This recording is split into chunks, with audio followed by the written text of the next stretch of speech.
Hello, everyone, and welcome back to Film Optix, brought to you by the Drive-In Podcast Network, where we discuss film, TV, and everything pop culture related. And on today's episode, we are going to be reviewing the latest film, In the Heights. I'm your host, Christian, and I'm joined by my co-host and my good friend, Devin. Man, we're here. We're back at it again. 2 days in a row, recording our third podcast episode. For the second one for the week, third overall. So we've been. You can call this our little dream. Yes, our little dream. We're busy boys.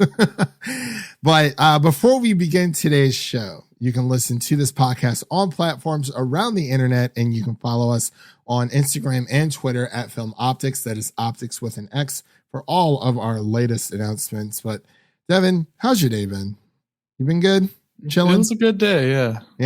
Got a lot done. You watched Thursday. Okay. Did you watch the Summer Games Fest? The opening? I did. Your thoughts? Quick thoughts? What would you grade it out of 10? They did. I mean, they got Elden Ring at the end, which was a pretty big pull for them. Finally. Been waiting for that game to drop forever. I was like, is George R.R. Martin gonna finish these books first, or is this game gonna come out? I'm like, let's be honest. The game's gonna come out first. So, and we were right.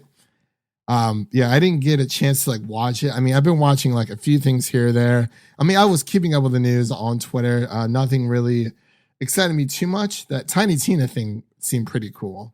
That game. I don't know. It looks weird. Yeah. And didn't they do something for Overwatch as well? They just showed some skins. They didn't do anything. Oh, well, that's boring. So I feel like that's more of a lackluster experience. Yes. Yeah. But yeah, I did watch the Elden Ring trailer. So that looks pretty cool. So yeah, that's cool. Yeah. All right. So let's get into the meat and potatoes. I decided to be a little spicy today, go with a V-neck. Ooh, for the occasion. Been a little spicy, a little salsa. I feel it. Yeah, I'm just wearing a Game of Thrones shirt. So it's laundry day for me, actually. I really got to do laundry this weekend. So what we'll do is, as always, we'll get into the non-spoiler review. And then once you hear this little guy right here, we'll get into these spoilers. So let me read the story, all that jazz, and we'll kind of just jump right on in because it's 9:53 p.m. on a Thursday. And this week has been going by very, very slow. Today drug on, even yesterday. But anyway, the story reads as such for In the Heights, a film version of the Broadway musical, which is U.S. Navy. I'm sorry. I can't get that out of my head.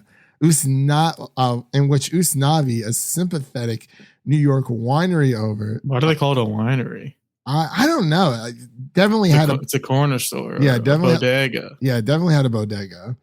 They probably subject to change for some things, but yeah. So a New York winery owner saves every penny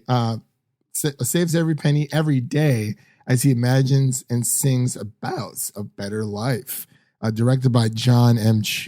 Writers is Lin-Manuel Miranda and Quiara, Alegría, Hudes as well. And cast Anthony Ramos, Corey Hawkins, and Leslie Grace, just to name a few. This is dropping in theaters and on HBO Max simultaneously. So by the time you listen to this, you can either watch it at home with the fam or go out and enjoy the full experience in a theater. So June 11th, here we go. We're here. Actually, we got a Thursday showing for this HBO movie. Yeah, I was actually really surprised about that because I don't think that's happened yet this year, has it? For any Warner Brothers property. Because I don't think so. For some reason, wait, did A Quiet Place Part 2? Yeah, that had a Thursday showing. That's right. We did that on Thursday. That's not HBO. No, it's not. I was just trying to think which ones did. I don't think Cruella did either because that's dropping on Disney Plus day and day. But yeah, I think this is the first HBO, the first Warner Brothers property to drop a day early in theaters Actually, it might already be out on HBO Max as of this recording because I did see a few people firing it up on their on the streaming service. You sure they didn't choose Tom and Jerry and then this started playing?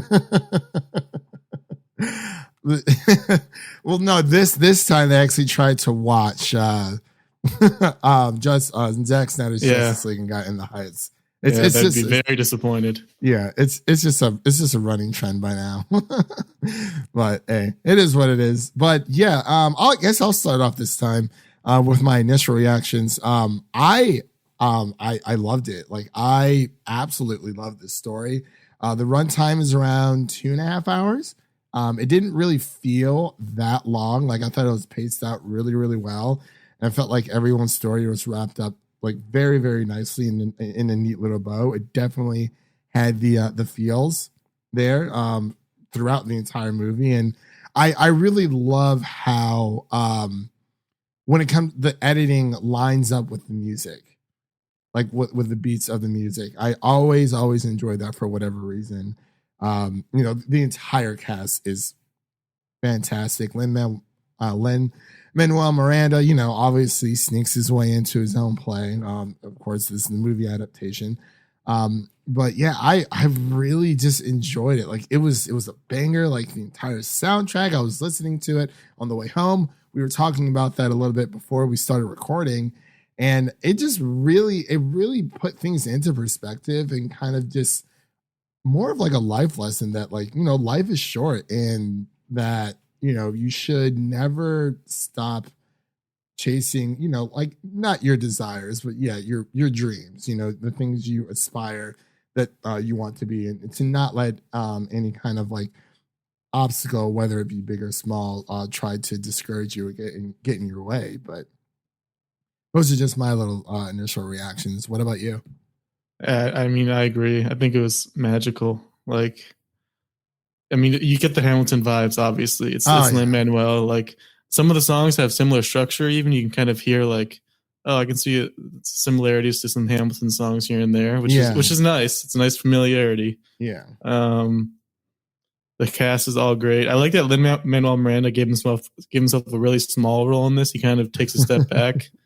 He kind of lets the future generation take over a little bit. Yeah. Anthony Ramos is kind of his protege, it seems like. It's funny, he played his son in Hamilton, and now he's taking over. It seems that they have that type of relationship between Anthony Ramos and Lin-Manuel, where within his within his movies, like, it's kind of like Martin Scorsese and oh my gosh, I'm blanking on his name. My gosh, Robert De Niro. Like, he's always in his movies, like 100%. So it's like it seems that they definitely have that relationship. Yeah. And the settings were all so amazing. Like, the set pieces, the locations they used. Yeah. I'm guessing it was all like in actual Washington Heights, but I'm not sure, but I'm guessing it is. Washington Heights. Yeah, it was. Oh man, it throws you for a loop a few times. Like, I thought I knew the ending. I was like, oh, okay, like this is good. Like, I'm really enjoying this. So I really thought that was I thought it was clever, the way how they crafted it. Of course, we'll get into that in a little bit as well. And there's a nice little Hamilton nod in there. Oh, yeah. I'm not sure if you noticed that one, Devin. I did, of course. My entire theater was like, oh. The classic Brad Pitt or Leo meme. Yeah, the Rick Dalton. He's like pointing at the TV. He's like, there it is. Like, yeah, man, like we said, it has been such a blast. And I think as of right now, like, I've been shifting back and forth between my top 5 movies of the year. And this is premature, we'll get into it in a bit, but it's definitely hitting that top 5. I have a lot of things to think about, but it honestly might be number 1. I mean, my number 1 so far has been Billie Eilish's documentary, because I think is phenomenal in every way. It really shows you, just everything she's gone through, and like a day in the life, not just the cookie cutter stuff that you see on like Jimmy Kimmel or those kind of interviews and whatnot. But it's a very raw performance. I'm teetering back between this and between In the Heights and Billie Eilish's documentary A World is a little blurry, because it's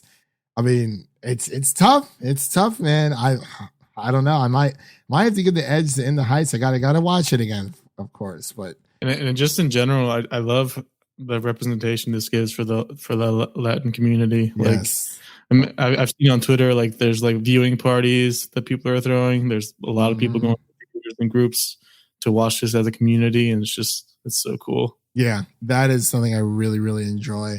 The entire Latinx Latin community, however you perceive it. It really is just them coming together, and it is a very, very diverse cast. It gives them something to look up to. Like any young person in that community can watch this, and honestly, gives them insight into what their culture is like, and especially the Latinx community for sure. Everyone. I feel like everyone could take something from this movie, but this is for them for sure. Like, it is phenomenal. So and there's a lot of the songs were in Spanish, and they didn't put any subtitles. They made it as pure as possible. Even during while I was watching the movie, like sometimes they put it underneath, like if it was like very, very significant. Yeah.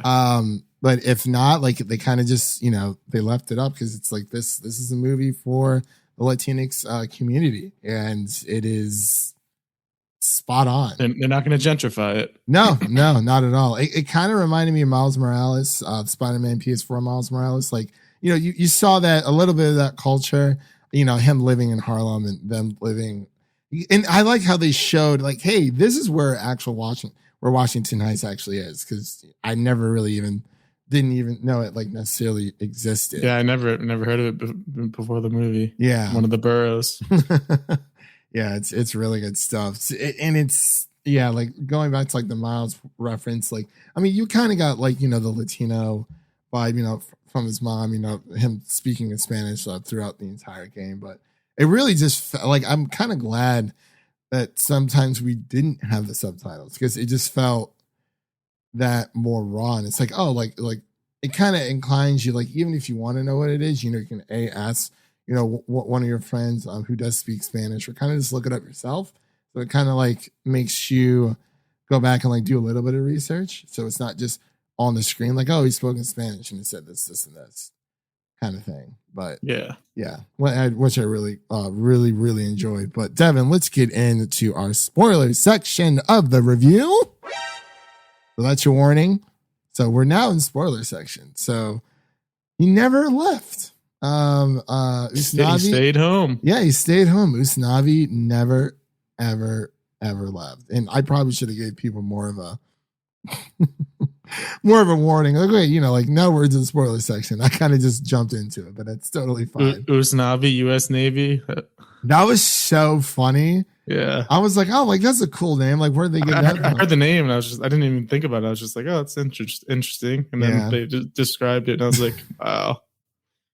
I mean, Usnavi. he definitely gave it his own spin. Like, it wasn't unique. It literally wasn't just U.S. Navy, like all, excuse me, all one word.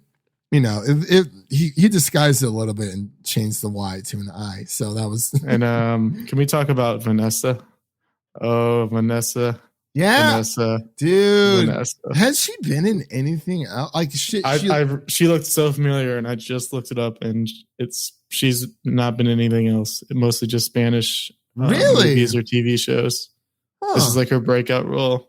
That's awesome. She's going to be in the new Scream that comes out next year. Is she? Apparently. Okay.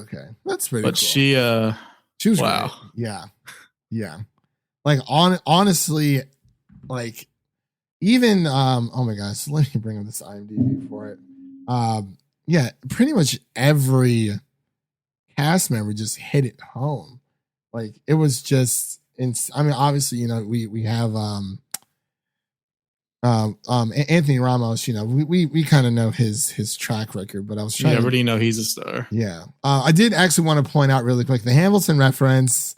If anyone didn't realize, it was like the waiting. It was the oh my gosh, what was it? The King's song, "You'll Be Back."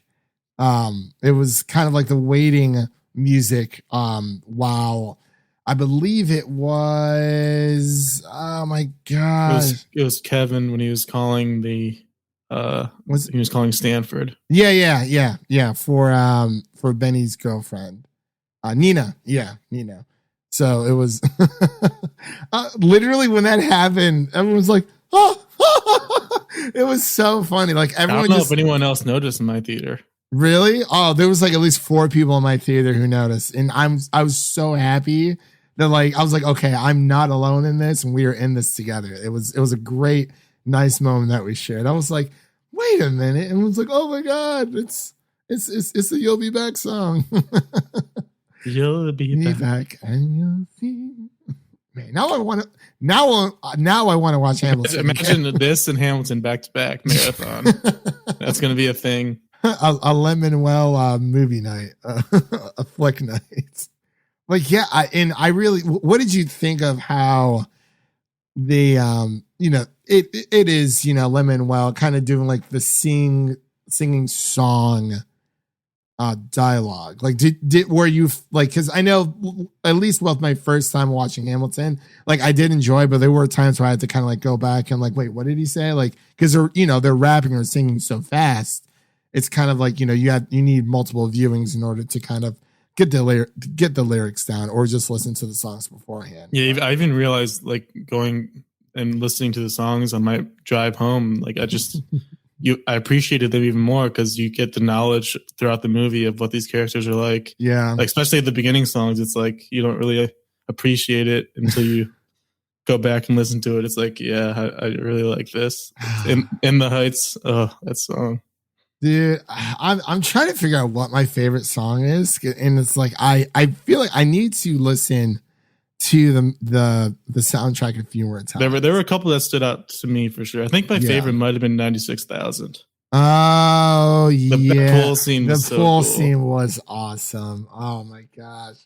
Oh, and Abuela. No, I shed some tears. I died. I was like, oh, Abuela and her journey. She was just like the sweetest old woman, and like she was probably my favorite in the cast. Like honestly, just she absolutely killed it when she had her own song scene where she had her send off. Wow, she was amazing. Yeah, and like it was like her song was like her being like almost like in purgatory. Like should she stay? Should she go? And she's like, Mama, like Mom, I'm coming home. And I was like, oh man. As soon as she laid down and kind of like was like smiling and crying a little bit, it's like, man, I had a feeling. Yeah, she laid down. I was like, oh no, not Abuela. I was like, oh, Abuela. Oh man, I was literally just, I was shocked. I was like, well, man, that was like the pivotal moment because everything leading up to the blackout and then everything after the blackout, it really just told a really like interwoven story. Like you're mainly following, Vanessa and Usnavi and their character arc, and then you have Benny and Nina and Nina's father, and then you had Abuela, and then you had Usnavi's cousin and his father. I wish I would have delved a little bit more into that, but it is what it is. I mean, the movie was like 2.5 hours. Like that's not long, but like for a musical, that's actually kind of long. Yeah, especially a film adaptation of a musical. But yeah, I also really like the kind of like cultural like class divide that they kind of Parasite, like how in Parasite when it rains, the rich people, it doesn't affect them at all. They have fun in the rain. Yeah, and then the people in the slums get like they drown almost. Yeah, you can see the parallels. It's kind of similar here with the heat wave. Like I'm sure in the richer boroughs of New York, it didn't affect them at all. No. They were probably enjoying the hot weather. And then in a place like this, there's a blackout for how many days. It was like 3 days. Even. Yeah. Yeah. And also with Vanessa's story, when she's trying to move to I believe it's more upstate New York, with that apartment. And she's like, I've been saving all this money, I'm trying to get a really nice apartment. And, she goes to the realtor. The realtor takes one look at her application. She's like, I've been working in a nail salon because that's, that was her life. That was everything that she knew. And, it's like, and the lady just took a quick glance. She's like, yeah, well, we really need to run a credit score check or whatever.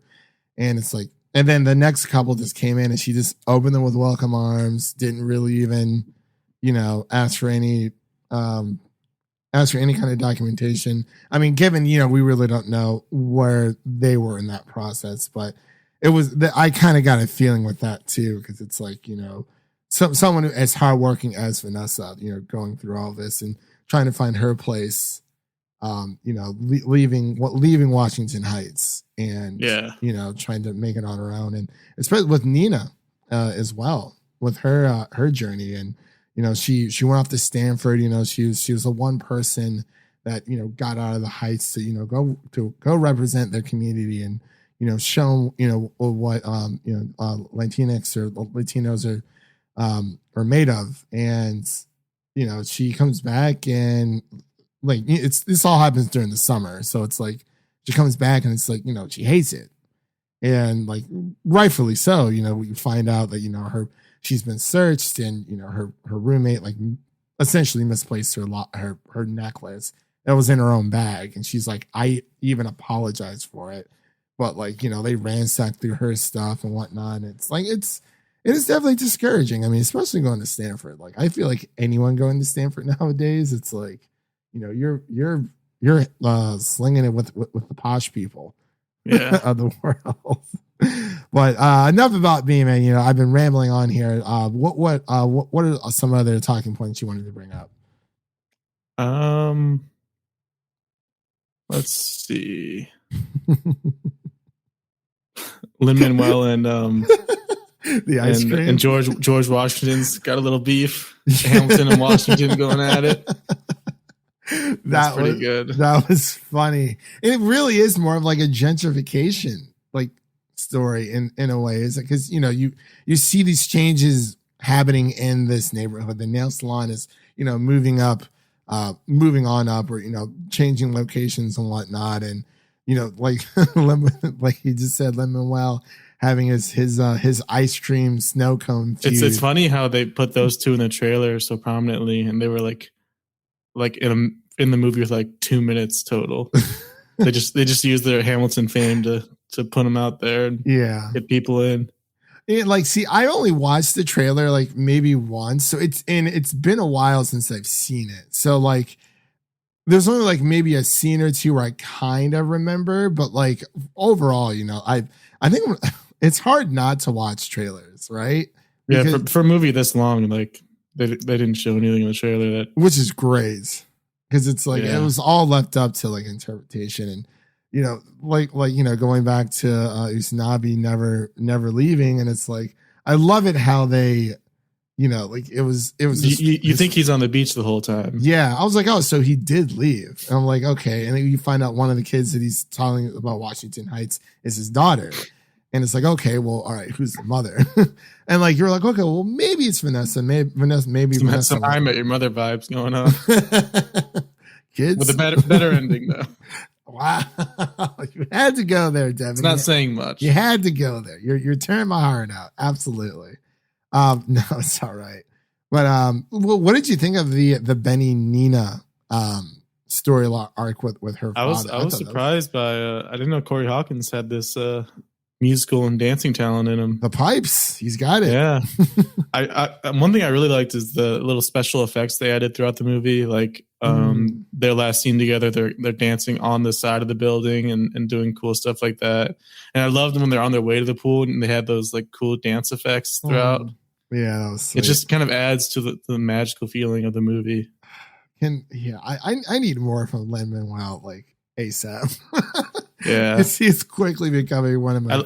I love how like he was just kind of the chubby snow cone guy. Well, even playing Hamilton, I mean, like Lin has a decent voice, but obviously it's not like it's not like Ed Sheeran or or Beyonce or like Jennifer Hudson or something like that. But like he has a voice that I wouldn't even say it's passive. It's very distinguishable though. Yeah. Like he has a voice that can definitely carry on and off Broadway, as we've seen. And he can harmonize like really, really well. And it kind of just fits in like, like it's not like, oh, like, that's good enough. It's like, it like you said, it is a distinct voice that works with everyone else's, musical performance. But like I wouldn't call it like, oh, like it's passing or anything like that, but it is very distinct, like you said. It's great. And one other song I really liked was Carnaval del Barrio. When the salon ladies are like, all right, what are we doing? Let's party. Come on. Man, they were catty. That one got me hyped. They were catty AF, man. They were in there talking about everybody's business and their mother. I was like, tell me something I don't know. Yeah. Man, oh man, that was great. What did you think of the younger cousin? I thought he was great. Yeah, he was really cool. His rap verse in the 96,000 definitely went in. And speaking of 96,000, Abuela won the lottery ticket. Yeah. Did not see that coming, by the way. He lied to us. Yeah, he was like, although I guess he didn't technically lie. He said no one ever turned it in. He didn't know whoever turned it in. That's true, because he did not turn it in. And yeah. I thought he was going to do, I did not know that's what he was going to do with the money. I thought that after Usnavi helping Vanessa with getting her apartment, I thought he was going to either like buy her house or like pay off her apartment, or be like, hey, like come with me, I have extra cash. But no, he actually uses it towards a good cause with his little cousin. Sorry, I'm blanking on his little cousin's name really quick. Sonny. Yeah, Sonny. So yeah, he was great. I love how he pretty much asked Vanessa out for Usnavi. He was like, "Sup?" Oh my god, I love that song. Yeah, that song they had together after she accepted. That was so good. That was good. Put a smile on my face. Sonny he's like, don't touch me, I'm too hot. Right. He was like, don't even touch me, man. Like I'm burning up over here. I love it how he like tried to drop his voice octaves. Like if he was like, hey, he's like, what's up? It kind of reminds me of Spider-Verse. He's like, I gotta do is like under in the eye, look her in the eye, put your hand on the shoulder and be like, hey, hey, what's up? Yeah, the entire movie, man. Even with like the nail salon, there, all the characters there, and just and even Nina's father, like you could really tell that he cared about his daughter. Like he didn't like it. At first, it kind of made it seem like he was doing something selfish, but like it was all for the good of his daughter. And you later find out that he never graduated high school. That his own father pulled him away to help work this and receive the same wage as him. And he just wanted something better for his daughter. When it's like, that makes sense for him saying, like, no, like you need this opportunity. You need to continue to go to Stanford. And, he sold his business to, twice. Yeah. And I didn't realize that Sonny was undocumented, because I was like, oh, that's why. Like they kind of hinted at it, but it was kind of hard to hear a little bit. But I was like, oh, okay, obviously later on that scene when they're like, yeah, like we need you to cash this in. I wonder how long how long does it take? Like, what is the closing window to cash in a lottery ticket? Because I would love to know. Yeah, I have no idea. Well, I mean, I guess it was only like 3 days after, so like maybe it's like a week or something like that. But I don't know. Anything else you wanted to touch on? I guess one of the only real negatives I had, I didn't really love the Vanessa like fashion designer stuff. Felt kind of like forced. They just kind of feels like they threw that in to make her seem like I don't know, she's got something going on other than the love interest. Yeah, because even at the end when she picks up the spray paint rags and uses those, I was like, all right, that's a little cheesy. That's a little too much. I thought it was you're gonna use some old rags for your fashion design. Hey man, she got it working. That's all. It was really cool when they all came together at the end and redesigned the store, though. Yeah, I really like that.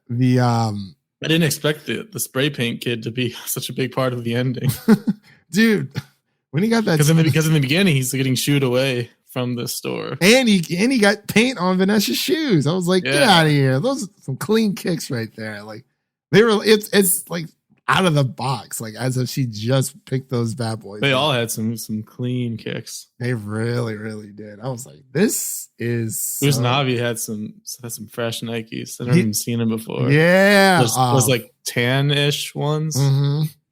It reminds me of the polo shirt that Leonardo DiCaprio won. The polo he wore during Wolf of Wall Street, because it's just a white polo and it has like the little the black polo logo. Dude, like as soon as like that movie came out, I'm telling you, like I don't know how much it was going for, but like they were more definitely on the expensive side, because I knew a few of my brothers were trying to buy it. Like some of them got like the dark blue, trying to pass it off as black because like, it's dark enough, but like it wasn't like the classic white polo with the polo logo, the black polo logo. But yeah, they kind of reminded me of that. So I thought that was really sweet though. Those are some nice Nikes. I was like, all right, yeah. This is good. It kind of looked like Tim's for a second. Then I was like, oh, there's some fresh names. If you zoom in here at the third. They're not in the Bronx, though. Yeah. Oh, for sure. Absolutely. They don't want to steal Tim's from them. Yeah. But I'm really glad that, like, just every character that we pretty much ran into, like, whether it was just for laughs or something like that, shared a purpose. Because it was just, I mean, even the smallest ones, like I mentioned, the spray paint guy, like even he ends up making a difference in the end. That was so funny. But that's my heart goes out to Abuela Claudia. That was just, man. Why did she have to go? It tore me up for sure. Like she was just, and then it just goes silent afterwards too. Yeah, like dead silent. She just closes her eyes and she's at peace. And I was like, I don't. The only thing is, do we know like what her sickness was? Like, well, he said she was not taking her pills. So yeah, and they just said that, like her heart gave out. So it's like, okay, well, they probably didn't really know. I mean, that's such a small nitpick. It's like, we get it. She was sick-esque from the beginning. Trying to push on through. But yeah, I kind of wish we would have gotten more of the why she didn't take the pills, or maybe it's more in the song. I'm going to listen to the song again. So. Yeah. They pack a lot of details into these songs. I'm telling you, on the work tomorrow. That last song was so good too. I know. Oh my gosh. It's like you could hear everything. Like the orchestral, everyone was speaking clearly. No one sounded mumbled, or anything like that. It was just all so. Everyone was cracking up during that champagne song. Yeah, that was great. He's not trying to get this damn tape. Man, and it really showed that, like, it wasn't just like a fairy tale love story between Usnavi and Vanessa. Like, they had their differences, like when they're in the club leading up to the blackout, he's calling her out and all this other stuff. And, she has her own complications and, she's mad at herself for, not realizing. It's like, how many cups of coffee does this man have to give you to be like, oh, maybe he's interested in me? It's like, he's running a bodega on a corner store. Like, he doesn't have to give you the coffee for free and with sugar and milk, creamer. Come on now. Come on. Crazy stuff. But yeah, I'm pretty much, yeah. I pretty much said everything I wanted to say. Was there anything else you wanted to touch on before we close out here? I just really liked it. We both did. Yeah. I'm glad. What's your score? I'm going with an A. I'm going with solid. A+. A+. I'm giving this like a like a 97. Like, how does it compare to Hamilton though? Dude, don't even get me same level. Don't get me started because I don't know yet. I think this one, for me, I like this one better because I'm not a big period piece guy. Like, yeah. I mean, if you want to even call Hamilton that, but yeah, I just like the modern aesthetic. Setting more. Yeah, it is more relatable nowadays. Yeah. But it's dude, I really don't know. Like, I need to watch In the Heights again. And I don't know if I'm going to go see it in theaters again, or my second viewing might just be on HBO Max, just because, I'm going to be pretty busy covering E3. So I'm not sure if I'm going to have enough time to leave the house all that much, aside from a few things. But yeah, I'll probably, it's out on HBO Max right now. I know my mom wants to watch it as well. She's like, it looks really, really good.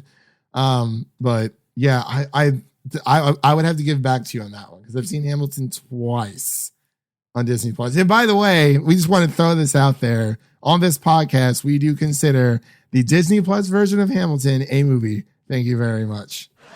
And so does every member of the cast. Yep. Just wanted to throw that out there. I mean, there's always going to be the naysayers, Devin. There's always going to be the people out there who want to crush your hopes and dreams and be like, oh, well, Hamilton is in the movie. It's like, no, but the Disney Plus version is, because that actually consists of 3 different performances by the same cast that they edited together and made it more so of a movie. I mean, like, in technicality, no, it's not the same production value as, it's not shot like a traditional movie, but there are, there's close-up shots, there's far-out shots and whatnot, enough that you can consider the Disney Plus version a movie. So just wanted to land. Case closed. Case and points. No further questions, Your Honor. But let's do a little bit of wrap up here before we close out. What is coming up on the pod, Devin? We have Luca next week and Loki episode 2. Loki episode 2 will be dropping on Wednesday. We did get screeners for Luca, but I believe the embargo date is on the same day that we are dropping Loki. So we're going to release our Luca review on Friday, the same day and day that it drops, because it will give us a little bit more time to. And we can do spoilers. Yeah, and we can do spoilers.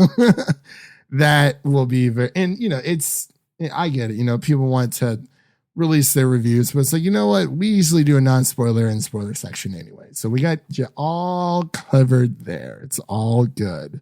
And next up, of course, go ahead and leave us a 5-star rating and review on Apple Podcasts. I cannot stress that enough. Like I said, we're trying to make it out here. This is our little dream that we're trying to make a reality. Rest in peace, Abuela. We miss you. And last but not least, make sure to go follow Critics Play Games. It is a new podcast that I started with a few other film critics. It's about film critics who are covering video games.